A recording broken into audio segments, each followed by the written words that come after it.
할머니, 엄마가 할머니 반찬은 냉장고에 넣지 말라고 했어. 아빠도 그냥 버리라고 했어. 그 순간 제 심장이 쿵 하고 떨어지는 소리가 들렸어요. 6살짜리 아이 입에서 그런 말이 나오다니요. 그것도 할머니 앞에서 아무렇지 않게요. 민준아, 그게 무슨 소리야? 응, 엄마가 할머니 음식은 너무 짜고 기름기 많다고 했어. 우리는 건강한 음식만 먹어야 한다고. 그때 화장실에서 나온 수정이가 민준이를 보고는 표정이 싹 굳어지더군요. 아이가 말하면 안 될 것을 말했다는 걸 안 거죠. 민준아, 가서 놀아. 할머니하고 엄마가 얘기 중이야. 안녕하세요. 저는 박순애라고 합니다. 올해 58이에요.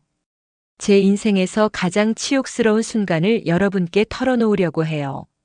어디서부터 시작해야 할지 막막하지만 그래도 용기를 내서 말씀드리겠습니다. 대전에서 30년간 작은 세탁소를 운영해 왔어요. 남편을 일찍 여의고 홀로 아들 동호를 키우느라 얼마나 힘들었는지 모릅니다. 새벽 5시부터 밤 10시까지 뜨거운 다리미에 손이 까맣게 타들어가고 강한 세제 냄새 때문에 머리가 지끈거려도 참고 또 참았어요. 아들 하나 잘 키우겠다는 일념으로 말이에요. 동호가 35이 되던 해 화장품 브랜드에서 매니저로 일하는 윤수정이라는 예쁜 여자를 데려왔어요. 처음 만났을 때 수정이는 정말 단정하고 예의 바른 아이였어요. 어머님, 앞으로 잘 부탁드려요. 잘 부탁드린다고 인사드리러 왔어요. 라며 공손하게 인사하더군요. 제가 얼마나 기뻤는지 몰라요. 드디어 우리 동호가 좋은 사람 만났구나 싶어서요. 결혼식도 성대하게 치렀습니다. 제가 세탁소에서 모아둔 돈 거의 다 털어서요. 신혼집도 마련해줬고 살림살이까지 다 챙겨줬어요. 수정이는 그때마다 어머님 정말 감사해요. 평생 잊지 않을게요 라고 했거든요. 그 말을 믿었어요. 정말 순진하게도요. 결혼 후 5년이 지났을 때였어요. 동호네 부부가 아파트를 사겠다고 왔어요. 목돈이 부족하다면서 도와달라고 하더군요. 저는 망설임 없이 제 노후 자금에서 2억을 내줬습니다. 엄마, 나중에 형편되면 꼭 갚을게요 라고 동호가 약속했어요. 수정이도 어머님 덕분에 좋은 집에서 살게 됐어요. 정말 감사합니다라며 눈물까지 글썽였거든요. 그렇게 3년이 흘렀습니다. 추석을 며칠 앞둔 어느 날이었어요. 평소보다 일찍 세탁소 문을 닫고 집에 들어왔는데 현관 앞에 택배 상자 하나가 덩그러니 놓여 있더군요. 발신인을 보니 수정이었어요. 마음이 설레었어요. 며느리가 추석 선물을 보내다니 그것도 직접 가져다 주지 않고 택배로 보내는 걸 보니 뭔가 특별한 건가 싶었거든요. 상자를 들고 집에 들어가서 조심스럽게 열어봤어요. 그런데 안에 들어있던 건 마트에서 파는 그냥 평범한 건어물 세트였어요. 북어 몇 마리의 멸치, 다시마가 전부였죠. 가격표를 보니 9,900원이더군요. 10,000원도 안 되는 거였어요. 처음엔 그래도 고마워해야겠다고 생각했어요. 바쁜 중에도 시어머니 생각해서 선물 보냈으니까요. 억지로라도 기분 좋게 받아들이려고 노력했습니다. 그런데 그날 저녁 딸 은혜가 전화를 걸어왔어요. 엄마, 올케 인스타그램 봤어? 은혜의 목소리가 상당히 흥분되어 있었어요. 인스타그램이 뭐야? 엄마가 그런 거 어떻게 알아? 아, 엄마. 요즘 시대에 그런 것도 몰라? 내가 캡처해서 카톡으로 보내줄게. 꼭 봐봐. 몇 분 후 은혜가 보낸 사진을 보는 순간 저는 숨이 턱 막혔어요. 수정이의 SNS에 올라온 사진이었는데 친정 부모님이 거대한 TV 앞에서 활짝 웃고 계시더군요. 75인치 OLED TV였어요. 그 아래에는 이런 글이 적혀 있었어요. 우리 엄마 아빠께 추석 선물로 최신형 TV 드렸어요. 75인치 OLED인데 화질이 정말 깨끗해서 부모님이 너무 좋아하세요. 우리 부모님 행복이 최고예요. 딸이 더 열심히 살아서 더 좋은 걸로 바꿔드릴게요. 사랑해요, 엄마 아빠. 저는 그 자리에서 얼어붙고 말았어요. 500만 원이 넘는 TV를 친정 부모에게는 사드리고 시댁에는 10,000원짜리 건어물 세트요? 이게 말이 되나요? 하지만 더 충격적인 건 그 다음이었어요. 계속 사진을 넘겨보니 공항에서 찍은 가족 사진이 나오더군요. 동우와 수정이 그리고 손주 둘이 캐리어를 끌고 환하게 웃고 있었어요. 글을 읽어보니 추석 연휴에 제주도로 가족여행을 간다는 거였어요. 소중한 가족들과 함께하는 힐링 타임. 아이들에게 좋은 추억 만들어주고 싶어서 준비했어요. 가족이 최고. 가족이 최고라고요? 그럼 저는 가족이 아닌 건가요? 시어머니는 가족 범주에서 제외되는 건가요? 저는 그 자리에 주저앉고 말았어요. 30년간 구부정한 등으로 다리미질하고 뜨거운 물에 손이 익어도 참으며 빨래하고 겨울에도 찬물에 손 담그고 세탁하면서 번 돈으로 그 아들 키웠는데요. 대학교 등록금도 취업 준비 비용도 심지어 결혼 자금까지 다 제가 댔는데 말이에요. 그 순간 제 머릿속에서 지난 3년간의 기억들이 파노라마처럼 지나갔어요. 명절 때마다 수정이가 보여준 그 애매한 태도들, 예의는 차리되 진심은 없는 그런 모습들이요. 항상 어머님 바쁘셔서 힘드시죠? 저희가 자주 못 와서 죄송해요라고 말은 하면서도 실제로는 한 달에 한 번도 안 오더군요. 전화를 끊고 혼자 앉아 있는데 갑자기 화가 치밀어 올랐어요. 아니, 화라기보다는 서러움이었을까요? 억울함이었을까요? 아니면 배신감이었을까요? 모든 감정이 한꺼번에 몰려왔어요. 거실 한쪽에 놓인 그 초라한 건어물 세트가 저를 비웃는 것 같았어요. 이게 당신이 받을 대접이야. 30년 고생한 게 고작 10,000원짜리 건어물이야 라고 말하는 것 같았거든요. 저는 그날 밤 잠을 한숨도 못 잤어요. 천장을 바라보며 계속 생각했어요. 내가 뭘 잘못했을까? 며느리한테 너무 잘해주려고 했나? 아니면 너무 못해줬나? 하지만 아무리 생각해봐도 저는 수정이한테 못할 일을 한 적이 없어요. 오히려 친딸보다 더 잘해줬죠. 다음 날 아침 세탁소에 나가서도 일이 손에 안 잡혔어요. 단골 아주머니들이 사장님, 오늘 무슨 일 있으세요? 얼굴이 안 좋아 보이네요 라고 걱정해 주시더군요. 그때서야 거울을 보니 제 얼굴이 완전히 상해 있더라고요. 점심시간에 혼자 앉아서 라면을 끓여 먹는데 갑자기 눈물이 주르륵 흘러내렸어요. 이게 제 인생인가 싶어서요. 평생 남을 위해서만 살아왔는데 정작 저는 이런 대접밖에 못 받는 건가 하는 생각이 들었어요. 그때 문득 이런 생각이 들었어요.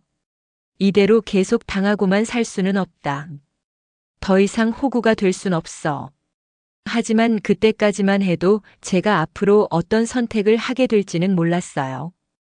단지 마음속 깊은 곳에서 뭔가 단단해지고 있다는 걸 느꼈을 뿐이에요. 그날 저녁 세탁소 문을 닫고 집으로 돌아가는 길에 하늘을 올려다봤어요. 가을 하늘이 참 높고 파랗더군요. 어릴 적 운동회 때처럼 마음이 설레야 할 하늘인데 제 마음은 먹구름이 가득했어요. 집에 도착해서 현관문을 열고 들어서니 그 건어물 세트가 아직 거기에 있었어요. 저를 조롱하듯이요. 그 순간 저는 알았어요. 이게 시작이라는 걸 말이에요. 제 인생에서 가장 큰 변화의 시작점이 될 거라는 걸요. 하지만 그때까지는 아직 희망을 완전히 포기하지 않았어요. 혹시 수정이가 바빠서 그런 건 아닐까, 혹시 제가 오해한 건 아닐까 하는 마지막 희망의 끈을 붙잡고 있었거든요. 아직은 제가 착하고 참을성 많은 시어머니로 남아있고 싶었어요. 그 건어물 세트 하나가 제 인생을 완전히 바꿀 줄 그때는 몰랐습니다. 건어물 세트 사건 이후 저는 며느리 수정이를 다른 시선으로 보기 시작했어요. 그전까지는 그저 바쁜 며느리, 젊은 며느리라고 이해하려고 했는데 이제는 그 아이의 행동 하나하나가 다르게 보이더군요. 마치 안개가 걷히면서 진실이 드러나는 것처럼요. 가장 먼저 떠오른 기억이 반찬 사건이었어요. 그건 재작년 겨울이었어요. 수정이가 임신했을 때였죠. 둘째를 가진 상태였는데 입덧이 심하다고 하더군요. 그래서 제가 얼마나 신경을 썼는지 몰라요. 새벽 4시에 일어나서 손주들이 좋아할 멸치볶음을 만들고 동호가 어릴 때부터 좋아했던 장조림도 푹 끓이고 겨울에 몸에 좋다는 무말랭이 무침까지 정성껏 준비했어요. 30년간 세탁소를 하면서도 음식 솜씨 하나는 자신 있었거든요. 동호가 대학생 때 친구들을 데려오면 우리 엄마 손맛이 최고야라고 자랑하곤 했어요. 그때가 그렇게 그리워요. 밑반찬을 큰 통에 가득가득 담아서 수정이네 집으로 갔어요. 그런데 현관문을 열자마자 수정이의 표정이 묘하게 굳어지더군요. 입으로는 어머님 감사해요라고 말하면서도 눈빛은 완전히 달랐어요. 마치 귀찮은 짐을 받은 것 같은 표정이었죠. 어머님 정말 수고하셨는데. 저희는 요즘 저염식을 하고 있어서요. 이건 조금 짠 것 같아요. 저염식이요? 임신부가 염분 조절을 해야 한다는 건 알지만 제 음식이 그렇게 짰나 싶어서 집에 돌아와서 직접 맛을 봤어요. 전혀 짜지 않았어요. 오히려 싱거운 편이었죠. 그 다음 주에는 아이들 간식으로 호떡을 만들어 갔어요. 옛날 방식 그대로 흑설탕과 견과류를 넣어서 바삭하게 구워서요. 그런데 또 수정이가 하는 말이 가관이었어요. 어머님, 아이들 먹기에는 너무 달아요. 요즘은 당분 섭취를 줄이라고 소아과에서 그러더라고요. 대신 저희가 유기농 과일을 주문해서 먹이고 있어요. 유기농 과일이요? 제가 정성껏 만든 호떡보다 비싼 유기농 과일이 더 좋다는 거죠? 그때 가슴이 얼마나 답답했는지 몰라요. 하지만 진짜 충격은 그 다음에 일어났어요. 수정이가 화장실에 간 사이 큰 손주 민준이가 제게 와서 속삭이듯 말하더군요. 할머니, 엄마가 할머니 반찬은 냉장고에 넣지 말라고 했어. 아빠도 그냥 버리라고 했어. 그 순간 제 심장이 쿵 하고 떨어지는 소리가 들렸어요. 6살짜리 아이 입에서 그런 말이 나오다니요. 그것도 할머니 앞에서 아무렇지 않게요. 민준아, 그게 무슨 소리야? 응, 엄마가 할머니 음식은 너무 짜고 기름기 많다고 했어. 우리는 건강한 음식만 먹어야 한다고. 그때 화장실에서 나온 수정이가 민준이를 보고는 표정이 싹 굳어지더군요. 아이가 말하면 안 될 것을 말했다는 걸 안 거죠. 민준아, 가서 놀아. 할머니하고 엄마가 얘기 중이야. 수정이는 어색한 웃음을 지으며 말했어요. 어머님, 아이가 하는 말이니까 너무 신경 쓰지 마세요. 그냥. 요즘 워낙 건강식에 신경을 쓰다 보니까요. 저는 그날 집에 돌아와서 밤새 잠을 못 잤어요. 제 정성이, 제 마음이 그렇게 취급받고 있었다니요. 더욱 견딜 수 없었던 건 그 모든 말을 6살짜리 아이가 들었다는 거였어요. 할머니의 음식을 쓰레기 취급하는 말을요. 그런데 정말 기가 막힌 일은 며칠 후에 일어났어요. 우연히 수정이네 아파트 단지를 지나가다가 1층 음식물 쓰레기 처리장을 보게 됐어요. 그런데 거기서 익숙한 통들이 보이는 거예요. 제가 반찬을 담아준 바로 그 통들이었어요. 저는 숨이 막혔어요. 정말로 제 음식을 버렸구나. 새벽에 일어나서 정성껏 만든 음식들을, 내 손으로 만든 음식들을 고스란히 쓰레기통에 버렸구나. 그날 밤 은혜에게 전화해서 울먹이며 말했어요. 은혜야, 엄마가 그렇게 음식을 못해? 엄마, 갑자기 왜 그러세요? 엄마 음식이 세상에서 제일 맛있는데요. 그럼 왜 수정이는 내 음식을 다 버리는 거야? 짜다고 달다고 기름지다고. 은혜는 한참 동안 말이 없더니 조용히 말했어요. 엄마, 올케가 그러는 건 음식 때문이 아니에요. 그냥 엄마가 해준 거라서 그런 거예요. 그 말이 제 가슴에 비수처럼 박혔어요. 내가 해준 거라서 싫다고요? 하지만 더 큰 충격은 제 생일날 있었어요. 올해 58번째 생일이었죠. 생일이라고 해서 뭘 바란 건 아니었어요. 그저 가족들이 모여서 밥 한 끼 같이 먹을 수 있으면 그것만으로도 충분했거든요. 동호한테 미리 전화했어요. 동호야, 다음 주가 엄마 생일인데 시간 되면 저녁이나 같이 먹자. 아, 엄마 생일이구나. 알겠어요. 수정이랑 상의해서 연락드릴게요. 그런데 생일 당일에 온 건 사람이 아니라 택배였어요. 또 택배요. 설마 하면서 상자를 열어봤는데 안에 들어있던 건 동네 할인마트에서 파는 참치 통조림 세트였어요. 그것도 특가 상품 스티커가 붙어 있는 5,000원짜리 통조림들이었어요. 함께 들어있던 카드에는 이렇게 적혀 있더군요. 어머님 생일 축하드려요. 바쁘셔서 직접 인사드리지 못해 죄송해요. 건강에 좋은 단백질 보충하세요. 마이너스 동호 수정 올림. 건강에 좋은 단백질이라고요? 5,000원짜리 통조림으로요? 저는 그 카드를 보며 쓴웃음이 나왔어요. 이게 제가 키운 아들이 어머니 생일에 보내는 선물인가 싶어서요. 그런데 정말 기가 막힌 건 그 다음이었어요. 생일이 지나고 사흘 후 은혜가 또 수정이 인스타그램 캡처를 보내줬어요. 이번엔 수정이 친정어머니 생일 파티 사진이었어요. 특급 호텔 뷔페 레스토랑에서 찍은 사진이더군요. 수정이 친정어머니가 명품백을 들고 환하게 웃고 계셨어요. 그리고 테이블 위에는 비싼 와인과 케이크가 놓여 있었고요.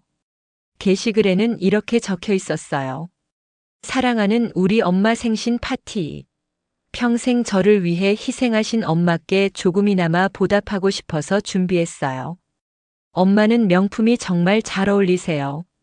내년엔 해외에서 더 성대하게 파티해 드릴게요. 딸이 더 성공해서 더 많은 효도하겠습니다.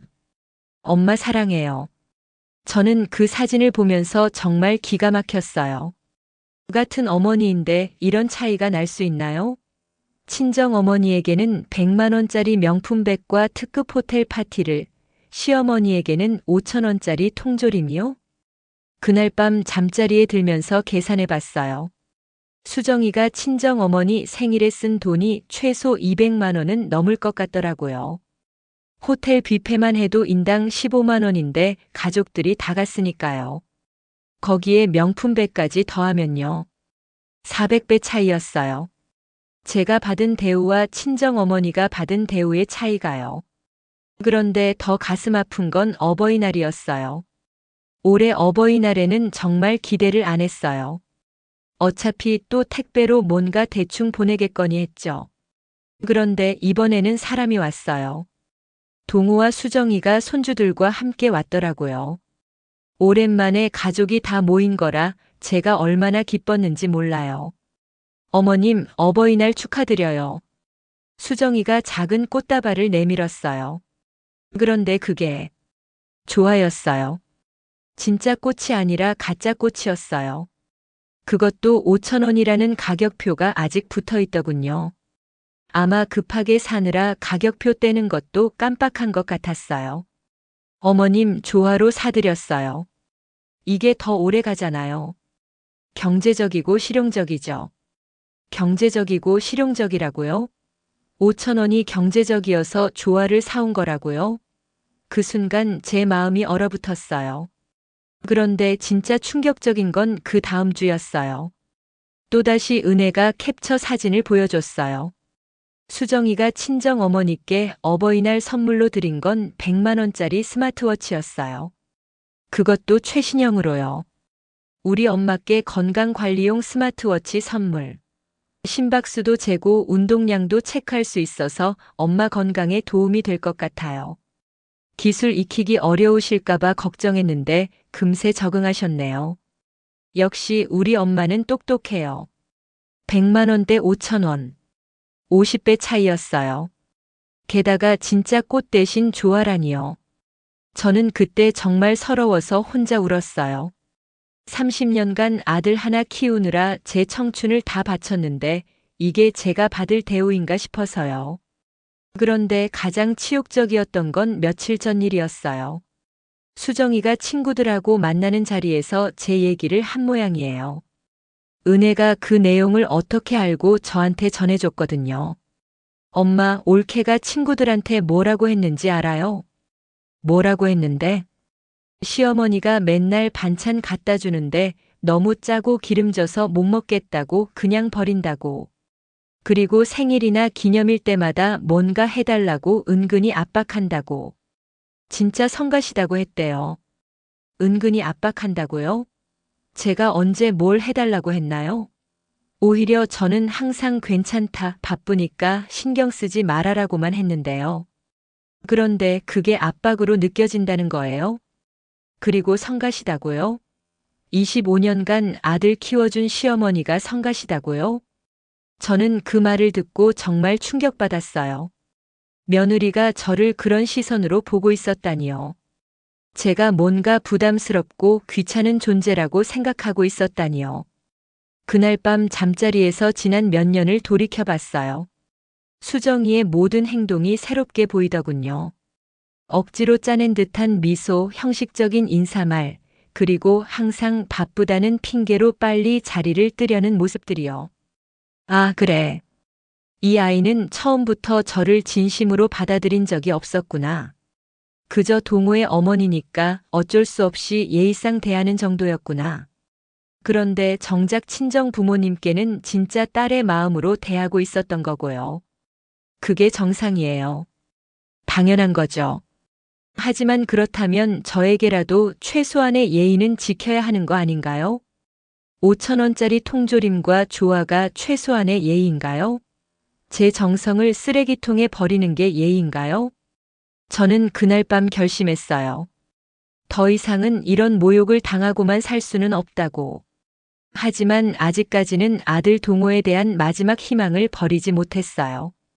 혹시 동호는 다를 수도 있지 않을까, 혹시 동호가 이런 상황을 모르고 있는 건 아닐까 하는 생각을 했거든요.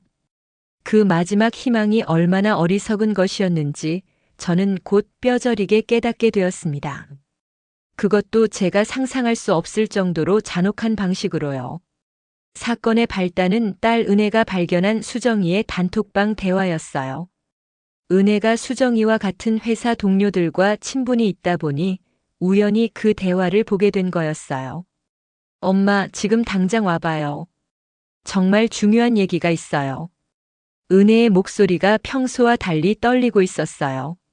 뭔가 심상치 않다는 걸 직감했죠. 저는 서둘러 세탁소 문을 닫고 은혜네 집으로 갔어요. 은혜는 저를 보자마자 휴대폰을 제 앞에 내밀었어요. 엄마, 이것 좀 보세요. 화면에는 수정이가 친구들과 나눈 단톡방 대화가 떠 있었어요. 처음에는 별거 아닌 일상 대화인 줄 알았는데 스크롤을 내리면서 제 이름이 나오기 시작했어요. 수정아, 시어머니는 어때? 잘 지내? 아, 진짜 스트레스야. 맨날 뭔가 해달라고 은근히 압박하고.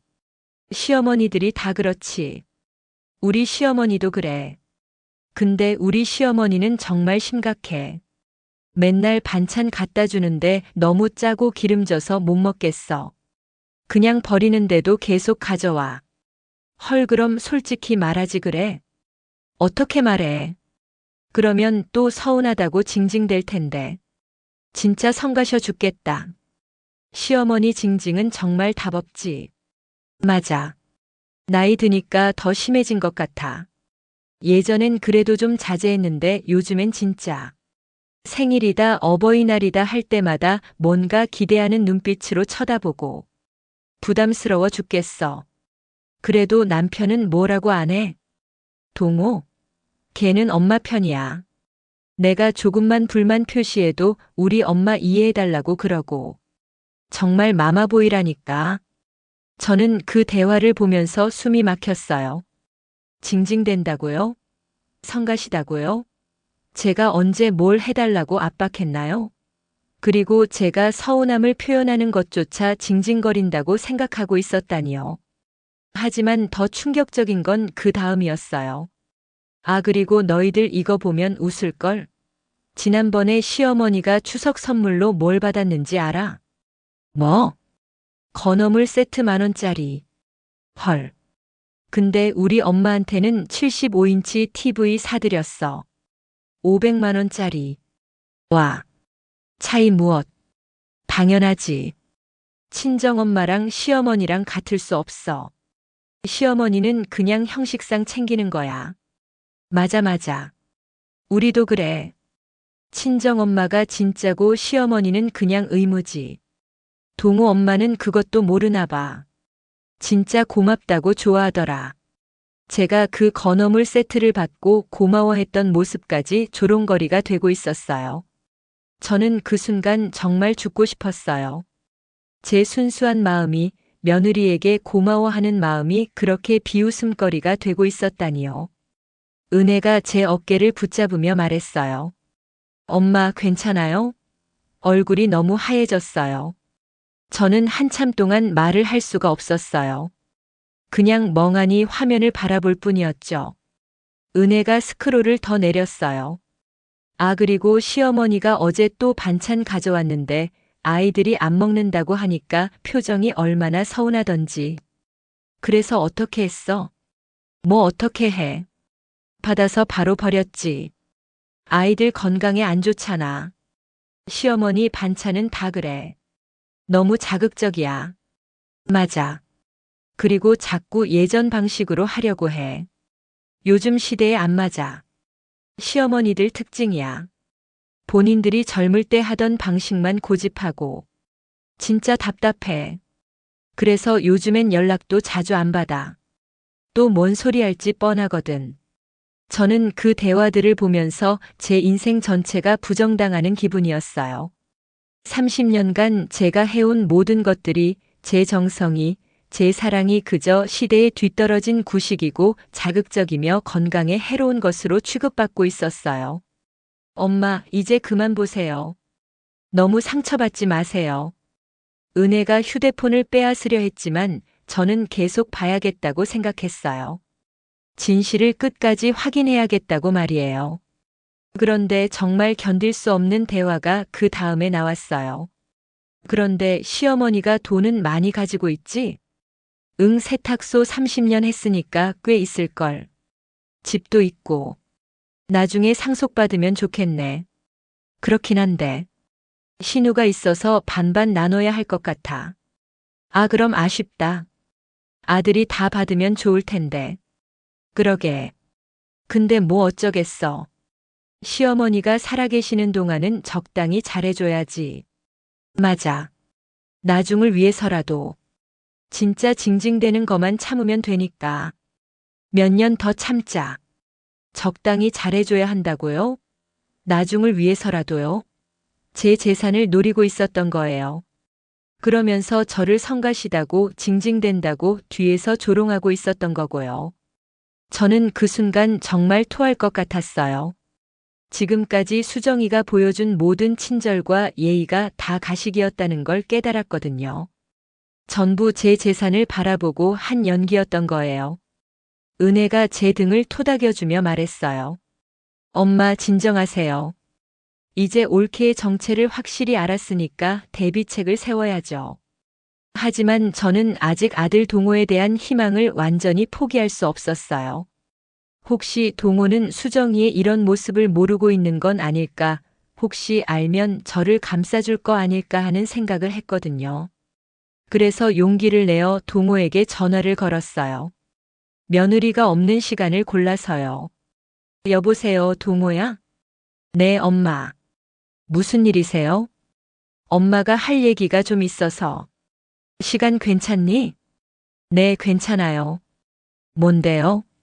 저는 최대한 차분하게 감정을 누르고 말하기 시작했어요. 동호야, 엄마가 수정이한테 뭔가 잘못한 게 있나?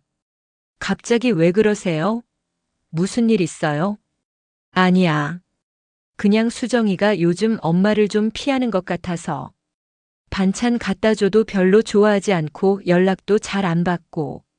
전화 너머로 동호가 한숨 쉬는 소리가 들렸어요. 엄마, 수정이 바빠요. 회사 일도 많고 아이들 돌보느라 힘들어해요. 너무 신경 쓰지 마세요. 그래도 동호야, 엄마가 정성껏 만든 음식을 자꾸 거부하면 서운하잖아. 그리고 생일이나 기념일 때도. 제 말이 끝나기도 전에 동호가 말을 끊었어요. 엄마, 또 그 얘기예요? 제발 좀 그만하세요. 그 순간 저는 숨이 막혔어요. 동호의 목소리가 완전히 달라져 있었거든요. 짜증과 귀찮음이 가득한 목소리였어요. 동호야, 엄마가 뭘 잘못했기에 그렇게 말하니? 잘못했다는 게 아니라 엄마 수정이도 나름대로 신경 쓰고 있어요. 그런데 엄마가 자꾸 그런 식으로 서운하다고 하면 수정이 입장에서는 부담스럽죠. 부담스럽다고? 시어머니가 며느리한테 서운함을 표현하는 게 부담스럽다고?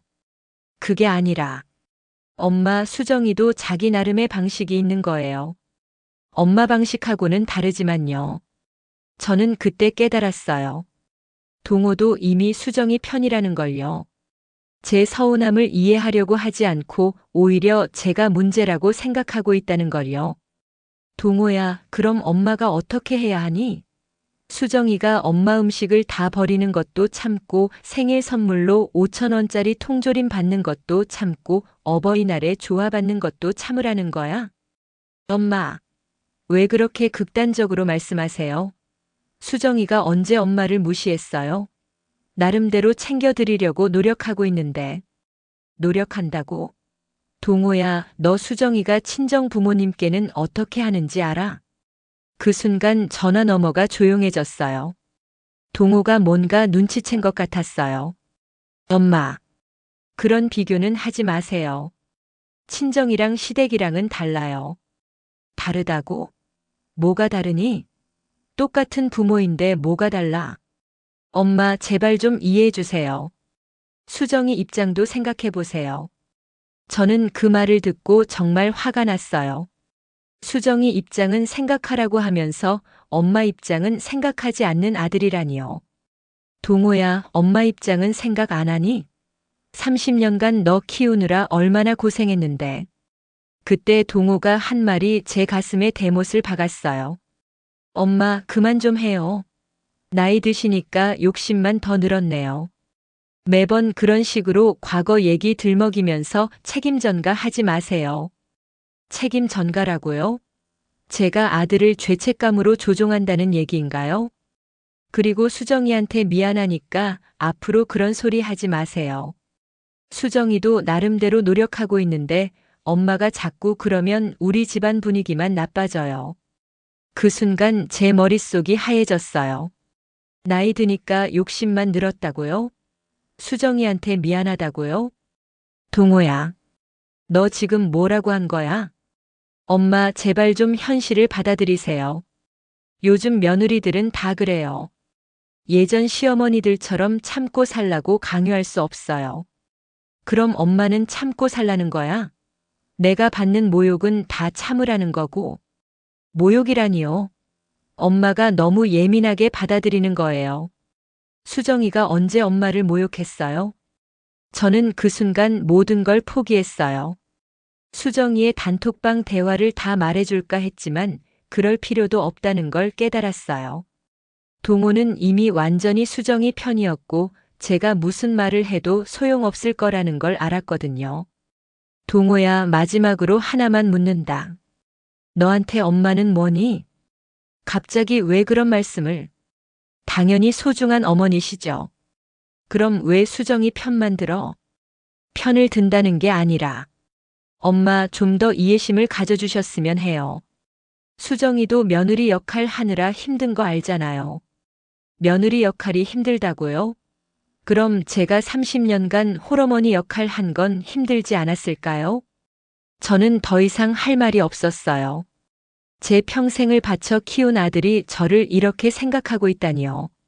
제 서운함과 상처를 예민함이라고 치부하고 며느리의 모욕적인 행동은 요즘 세대의 당연한 모습이라고 받아들이라고 하다니요. 알겠다, 동호야.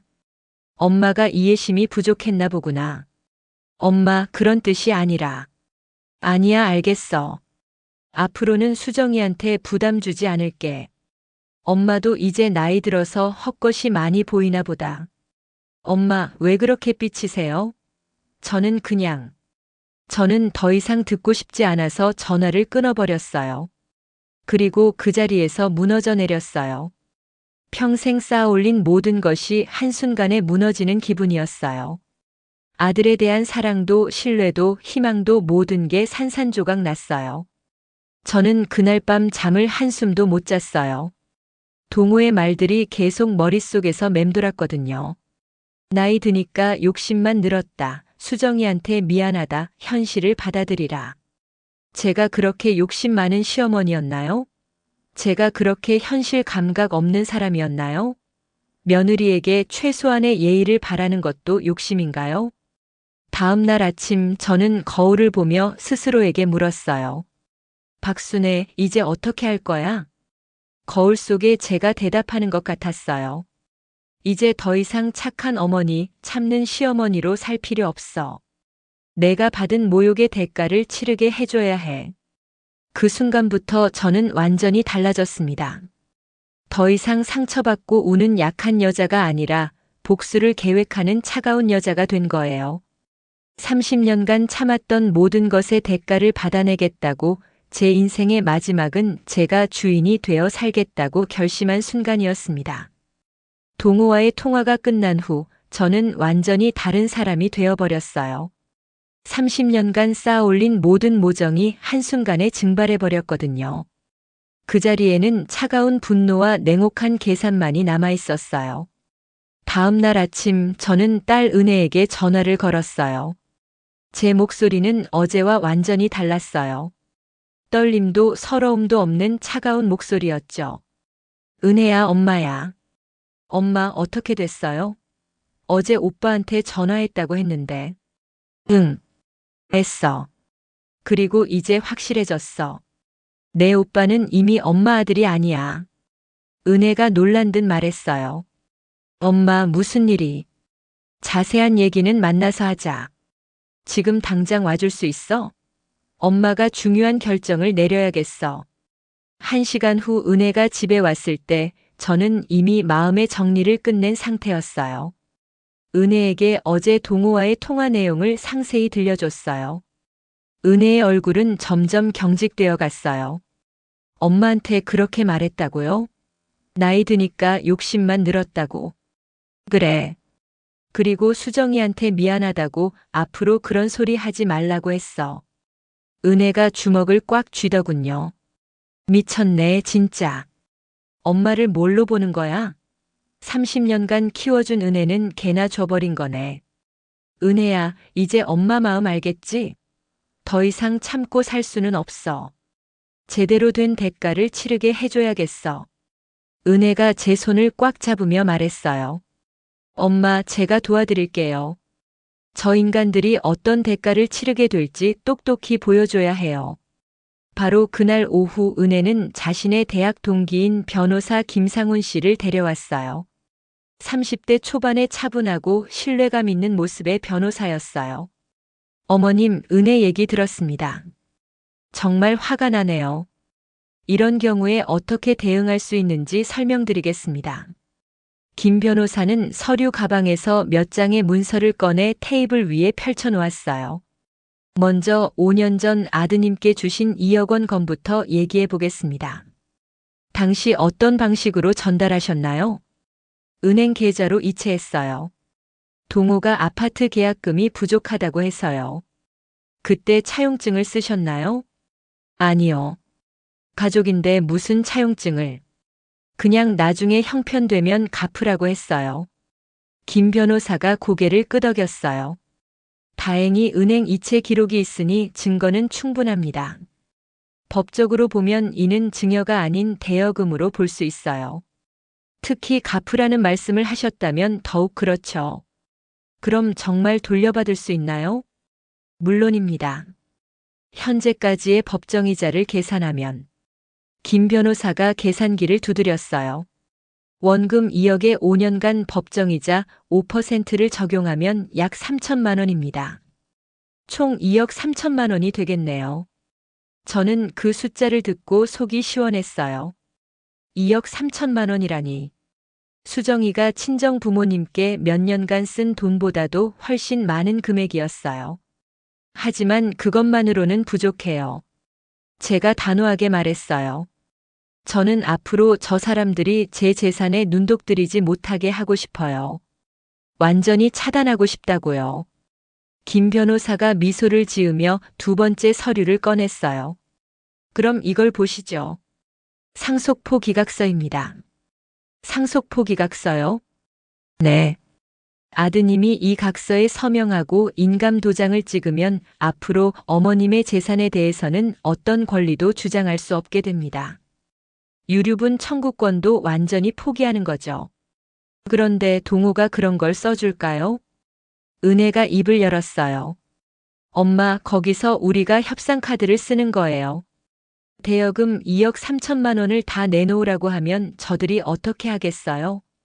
김 변호사가 은혜의 말에 맞장구 쳤어요. 맞습니다. 상속포 기각서에 서명하면 이자 3천만 원은 면제해 준다고 하면 어떨까요?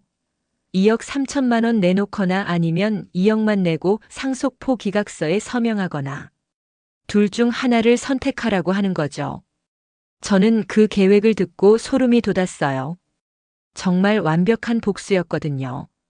돈도 받아내고 앞으로 제 재산에 눈독 들이지도 못하게 하는 거였어요. 그런데 법적으로 문제 없나요? 전혀 문제 없습니다. 모든 게 합법적인 절차예요. 대여금 반환 청구는 당연한 권리고 상속포 기각서도 본인이 자발적으로 작성하는 거니까요. 그날 밤 은혜와 함께 구체적인 계획을 세웠어요. 우선 동호에게 중요한 얘기가 있으니 수정이와 함께 오라는 문자를 보내기로 했어요. 변호사도 함께 온다고 명시해서 긴장감을 조성하는 거였죠. 엄마, 저들이 처음에는 상속 얘기인 줄 알고 기대할 거예요. 특히 새언니는 입이 귀에 걸릴걸요? 그래. 그래서 더 충격이 클 거야. 이틀 후 저는 동호에게 문자를 보냈어요. 이번 주말에 중요한 할 얘기가 있으니 수정이랑 같이 집으로 오너라. 변호사님도 함께 오실 거다. 꼭 와야 한다. 평소와 완전히 다른 딱딱하고 사무적인 문체였어요. 문자를 보낸 지 5분도 안 되어 동호에게서 전화가 왔어요. 엄마, 갑자기 변호사는 왜요? 무슨 일 있어요? 어디 아프신 건 아니죠? 동호의 목소리에는 당황함과 걱정이 섞여 있었어요. 하지만 저는 더 이상 그런 감정에 흔들리지 않았어요. 자세한 얘기는 주말에 만나서 하겠다. 꼭 와라. 엄마, 그래도 힌트라도. 토요일 오후 2시. 늦지 마라. 저는 동호의 말을 끊고 전화를 끊어버렸어요. 수화기 너머에서 수정이가 뭐라고 묻는 소리가 희미하게 들렸지만 더 이상 제가 신경 쓸 일이 아니었어요. 그 주간 내내 저는 차분하게 준비했어요. 수정이의 SNS 캡처 사진들을 모두 출력했고 단톡방 대화 내용도 스크린샷으로 저장했어요. 그동안 쌓인 모든 증거들을 차곡차곡 정리했죠. 토요일이 되었어요. 오후 1시 30분 김 변호사가 먼저 도착했어요. 그리고 곧이어 은혜도 왔고요. 우리는 거실 테이블에 나란히 앉아 동호 내외를 기다렸어요. 오후 2시 정각 현관문이 열리며 동호와 수정이가 들어왔어요. 두 사람 모두 굳은 표정이었지만 수정이의 눈에는 기대감이 섞여 있는 것 같았어요. 아마 상속 관련 얘기라고 생각하고 있었을 거예요. 어머님, 안녕하세요. 수정이가 평소보다 더 정중하게 인사했어요. 변호사를 의식해서인 것 같았죠. 앉아라. 저는 차가운 목소리로 말했어요. 그들이 소파에 앉자 분위기가 급격히 무거워졌어요. 은혜가 먼저 입을 열었어요.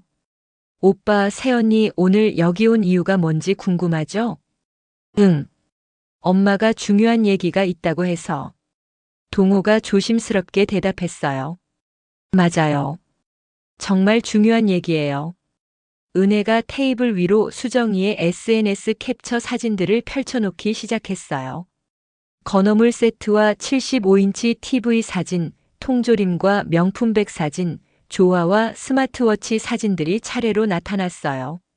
수정이의 얼굴이 점점 하얘졌어요. 특히 자신의 단톡방 대화 캡처가 나오자 손이 파르르 떨리기 시작했어요. 에이, 이건 어떻게 알았냐고요? 세상에 비밀이 어디 있어요? 은혜의 목소리에는 차가운 분노가 담겨 있었어요. 새언니 징징댄다. 성가시다. 적당히 잘해줘야 한다. 이게 우리 엄마에 대한 당신의 진짜 생각이었군요. 수정이가 당황해서 변명하기 시작했어요. 아, 아니에요. 그건 제가 스트레스 받을 때 한 말이고. 스트레스요? 우리 엄마가 당신한테 무슨 스트레스를 줬다고요? 은혜가 일어서며 목소리를 높였어요. 30년간 세탁소에서 구부정하게 일하며 오빠 키운 우리 엄마가 2억 원이나 보태주고 온갖 정성을 다 쏟아부은 우리 엄마가 당신한테 무슨 스트레스를 줬다고요? 수정이가 울먹이기 시작했어요. 아가씨, 제가 잘못했어요. 그런 뜻이 아니었는데. 그런 뜻이 아니었다고요? 그럼 어떤 뜻이었어요? 우리 엄마 반찬을 쓰레기통에 버리고 건어물 세트 10,000원짜리 주면서 뒤에서는 친구들한테 비웃고. 거실이 아수라장이 되기 시작했어요. 수정이는 울면서 변명하고 동호는 어쩔 줄 모르며 진정하라, 얘기해보자만 반복하고 있었어요. 바로 그때 저는 조용히 일어섰어요. 그만. 제 한마디에 거실의 모든 소음이 멈췄어요. 모든 시선이 제게 쏠렸죠. 이제 변호사님께서 말씀해 주실 차례입니다. 김 변호사가 침착하게 일어나더니 서류 한 장을 동호 앞에 내려놓았어요.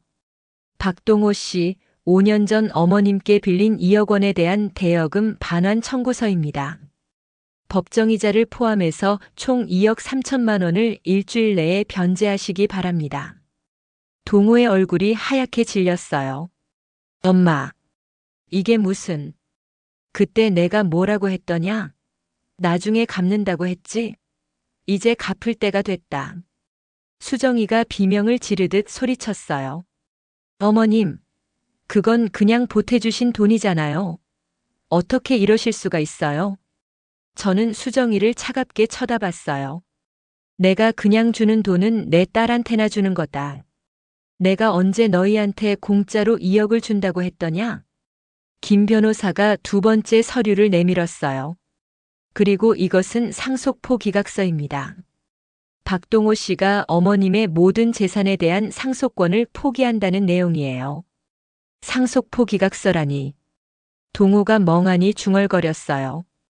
조건이 있습니다. 이 각서에 서명하고 인감 도장을 찍으시면 이자 3천만 원은 면제해 드리겠습니다. 2억만 갚으시면 됩니다. 수정이가 완전히 이성을 잃고 소리쳤어요. 이게 무슨 말도 안 되는 일이에요.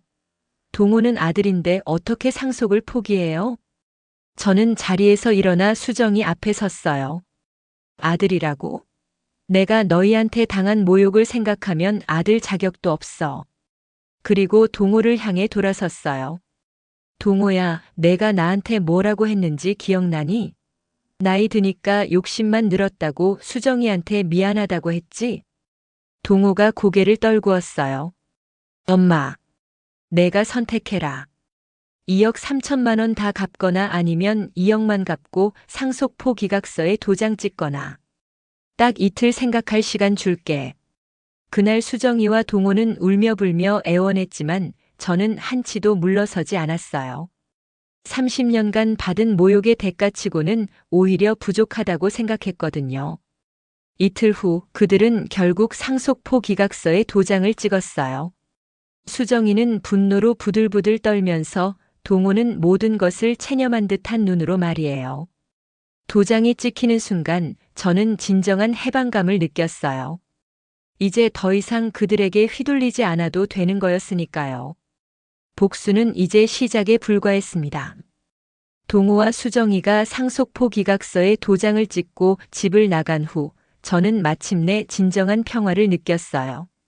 30년간 제 가슴을 짓누르던 모든 짐을 내려놓은 기분이었거든요. 하지만 그들의 진짜 고통은 이제부터 시작이었어요. 상속포 기각서에 도장을 찍었다고 해서 2억 원 빚이 사라지는 건 아니었거든요.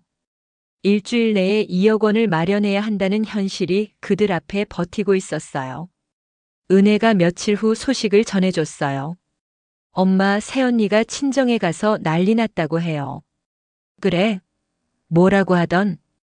2억 원을 빌려달라고 울며불며 애원했다는데 친정에서 발칵 뒤집혔대요. 저는 그 모습이 눈에 선했어요. 그토록 SNS에서 완벽한 딸인 척, 효녀인 척 자랑하던 수정이가 친정에 가서 무릎 꿇고 돈을 구걸하는 모습 말이에요. 은혜가 계속 말했어요. 새언니 아버지가 그랬대요. 내가 시어머니한테 대체 무슨 짓을 했길래 이런 일이 벌어진 거냐고. 그래서 새언니가 사실대로 다 털어놨대요. 사실대로? 네. 건어물 세트 준 거, 엄마 음식 버린 거, 뒤에서 욕한 거 다요. 그랬더니 새언니 어머니가 완전히 돌아버렸다고 해요. 저는 속이 시원했어요. 그동안 완벽한 며느리인 줄 알았던 딸이 실제로는 시어머니를 그렇게 무시하고 모독했다는 사실을 알게 된 친정부모의 충격이 어땠을지 상상이 갔거든요. 사돈이 뭐라고 했대? 내가 너를 그따위로 키웠니? 시어머니를 쓰레기 취급하는 게 사람이 할 일이냐고 호되게 혼냈대요. 그리고 내 잘못으로 벌어진 일이니 내가 알아서 해결하라고 했다더라고요. 결국 수정이는 친정에서도 외면당한 거였어요. 그동안 자랑스러운 딸로 대접받던 것도 끝이 난 거고요. 그런데 더 웃긴 건 그 다음이었어요. 엄마, 그래서 새언니가 어떻게 했는지 아세요? 뭐 어떻게 했는데? 은행에서 대출 받으려고 했는데 오빠 소득으로는 2억 대출이 안 되더래요. 그래서 집을 담보로 잡으려고 했는데 그 집이 원래 전세였잖아요. 아, 맞아. 제가 2억을 보태줘서 산 집이었죠. 그런데 그 집값이 많이 올랐어도 대출 한도가 있을 테니까 2억을 한꺼번에 빌리기는 어려웠을 거예요. 그래서 결국 어떻게 했어? 여기저기서 조금씩 빌렸대요. 은행 대출 1억, 친정에서 5천만 원, 새언니 직장 동료들한테서 3천만 원, 사채에서 2천만 원. 사채까지 건드렸다고요? 저는 그 말을 듣고 소름이 돋았어요. 사채라면 이자가 얼마나 무서운지 모르는 건 아닐 텐데 그 정도로 절박했다는 뜻이겠죠. 은혜야, 그 사람들이 그렇게까지 해서 돈을 구했다고. 네. 일주일 마지막 날에 간신히 2억을 엄마 통장에 입금했어요. 저는 온라인 뱅킹으로 확인해 봤어요. 정말로 2억 원이 정확히 들어와 있더군요. 제 노후 자금을 되찾은 거였어요. 하지만 그들의 고생은 이제부터가 시작이었어요. 한 달 후쯤 은혜가 또 소식을 전해줬어요. 엄마, 오빠네 집 분위기가 완전히 개판이래요. 왜? 뭔 일이야? 빚 때문에 매일 싸워요. 새언니가 사채에서 빌린 돈 이자가 월 300만 원이래요. 월 300만 원이라고요? 동호 월급이 400만 원 정도인데 이자만으로도 거의 월급이 다 나간다는 얘기네요. 그래서 새언니가 부업을 알아보고 있는데 오빠는 내 잘못으로 벌어진 일이니 내가 해결하라고 하고 새언니는 당신이 중간에서 제대로 못했으니까 이렇게 된 거라고 하면서 매일 싸운대요. 저는 그 모습이 눈에 선했어요. 한때는 SNS에서 그렇게 행복한 부부인 척했던 그들이 이제는 서로를 원망하며 매일 지옥 같은 싸움을 벌이고 있는 모습 말이에요. 아이들은 괜찮아? 그게 가장 안타까워요. 민준이가 요즘 학교에서 집중을 못한다고 선생님이 연락 왔대요. 집에서 부모가 매일 싸우니까 아이가 스트레스를 받는 거죠. 순간 마음이 아팠어요. 손주들은 잘못이 없는데. 하지만 이것도 그들이 자초한 일이었어요. 만약 수정이가 처음부터 저를 진심으로 존중했다면, 동호가 어머니 편을 들어줬다면 이런 일은 벌어지지 않았을 거예요. 2개월 후 더 충격적인 소식이 들려왔어요. 엄마, 오빠네가 집을 팔았대요. 집을 팔았다고? 네. 사채 이자를 감당할 수가 없어서요. 집을 팔아서 사채를 정리하고 작은 전세집으로 이사 갔대요. 그렇게 자랑스러워하던 35평 아파트를 결국 포기한 거군요. 그것도 제가 2억을 보태줘서 산 집을요. 그런데 문제는 집값이 생각보다 많이 안 올라서 사채를 다 정리하고 나니 전세 보증금이 별로 안 남았대요. 그래서 20평도 안 되는 작은 집으로 들어갔어요. 35평에서 20평으로. 게다가 매달 사채 이자로 나가던 300만 원이 없어진 대신 이제는 생활비조차 빠듯할 정도가 된 거죠. 그런데 진짜 참담한 소식은 3개월 후에 들려왔어요. 엄마 새언니가 우울증으로 병원에 다니고 있대요. 우울증? 네. 친정에서도 외면당하고 직장 동료들한테 돈까지 빌려서 관계도 어색해지고 집도 잃고 감당이 안 되나 봐요. 그리고 또 한 달 후. 엄마 오빠네가 이혼한대요. 저는 그 말을 듣고 잠시 말문이 막혔어요. 이혼이라니. 서로 더 이상 견딜 수가 없다고 하더라고요. 새언니는 당신 어머니 때문에 내 인생이 망했다고 하고 오빠는 내가 엄마한테 잘했으면 이런 일 없었을 거라고 하면서 매일 싸웠대요. 결국 그들은 서로를 완전히 원수로 여기게 된 거였어요. 한때는 세상에서 가장 사랑하는 사이였는데 이제는 서로를 저주하는 관계가 되어버린 거죠.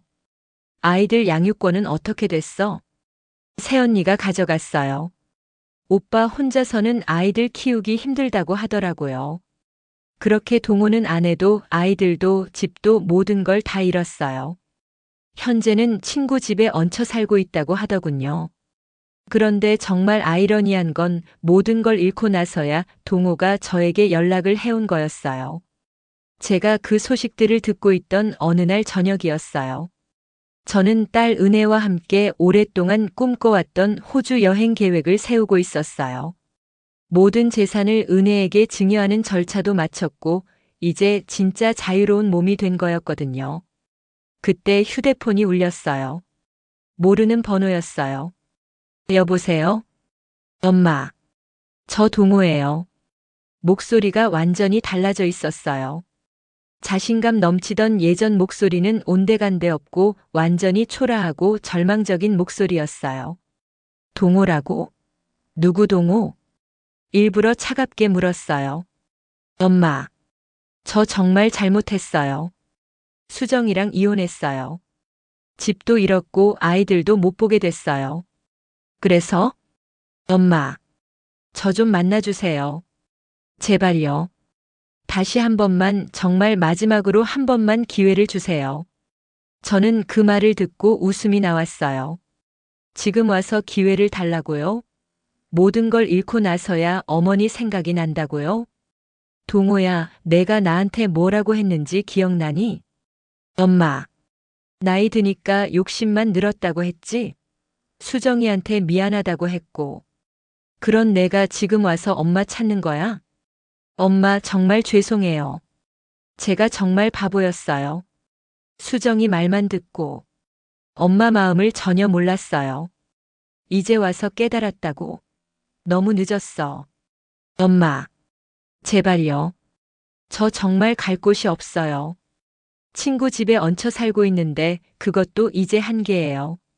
저는 그 순간 제 마음속을 들여다봤어요. 혹시 제가 너무 매정한 건 아닐까, 그래도 30년간 키운 아들인데. 하는 생각이 스쳐 지나갔어요. 하지만 곧 정신을 차렸어요.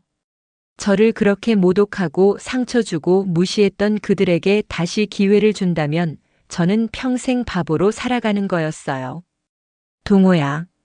네, 엄마. 목소리에 희망이 섞여 있었어요. 이제 와서 나는 너 같은 아들 둔 적 없다. 엄마. 내가 나한테 한 짓을 생각해봐. 30년간 키워준 어머니를 욕심 많다고 하고 며느리가 뒤에서 조롱하는 것도 모른 척하고 내 정성을 쓰레기 취급하는 것도 방관했잖아. 엄마 정말 잘못했어요. 다시는 그러지 않을게요. 다시는? 기회는 이미 끝났어. 넌 이미 상속포 기각서에 도장 찍었잖아. 그게 내가 내린 선택이야. 엄마. 제발. 제 목소리는 얼음처럼 차가웠어요. 앞으로 죽는 날까지 내 앞에 나타나지도 말고 연락하지도 마. 내 인생이나 알아서 잘 살아라. 엄마. 엄마. 저는 전화를 끊어버렸어요. 그리고 그 번호를 차단 목록에 등록했어요. 은혜가 걱정스럽게 물었어요. 엄마 괜찮으세요? 혹시 후회되지 않아요? 후회? 전혀. 오히려 속이 시원해. 정말 그랬어요. 30년간 제 모든 걸 바쳤던 아들이 저를 그렇게 대했는데 이제 와서 불쌍하다고 받아들일 수는 없었어요. 그날 밤 저는 거울 앞에 서서 제 얼굴을 바라봤어요. 예전과는 완전히 다른 얼굴이었어요. 주눅 들고 서러워하던 얼굴이 아니라 당당하고 자신감 있는 얼굴이었거든요. 일주일 후 저는 은혜와 함께 인천공항에 섰어요. 평생 꿈꿔왔던 호주 여행을 떠나는 날이었어요. 엄마, 정말 가볼 곳이 많아요. 시드니 오페라 하우스도 보고 골드코스트 해변도 가고. 은혜가 신나게 여행 계획을 말해주는 동안 저는 마음속으로 생각했어요. 이제 정말 내 인생이 시작되는구나. 비행기 안에서 창밖을 바라보니 구름 위로 떠오르는 해가 보였어요. 새로운 시작을 알리는 일출 같았어요. 시드니에 도착한 첫날 밤 오페라 하우스 앞에서 석양을 바라보고 있는데 휴대폰이 울렸어요. 문자가 와 있었더군요. 아마 다른 번호를 써서 보낸 모양이었어요. 엄마, 저 동호입니다. 제발 한 번만 더 기회를 주세요. 저 정말 잘못했어요. 저는 그 문자를 보고 웃음이 나왔어요. 그리고 삭제 버튼을 눌렀어요. 그 순간 바람이 불어와 제 머리카락을 날렸어요. 마치 지난 30년의 모든 짐을 다 날려버리는 것 같았어요. 저는 오페라 하우스의 아름다운 야경을 바라보며 중얼거렸어요. 박순애, 이제 진짜 내 인생을 살아봐. 58년을 남을 위해 살았다면 이제부터는 온전히 제 자신을 위해 살겠어요. 그 건어물 세트 하나가 저에게 가져다 준 완벽한 해방이었습니다. 제 복수는 완벽했어요. 그들은 사랑도 돈도 집도 가족도 모든 걸 잃었어요. 반면 저는 제 자존심과 재산을 모두 지켜냈고 진정한 자유를 얻었거든요. 이제야 제 인생의 진짜 주인공이 된 기분이에요. 그리고 절대 단 한순간도 후회하지 않을 거예요. 왜냐하면 이것이 바로 정의이기 때문입니다.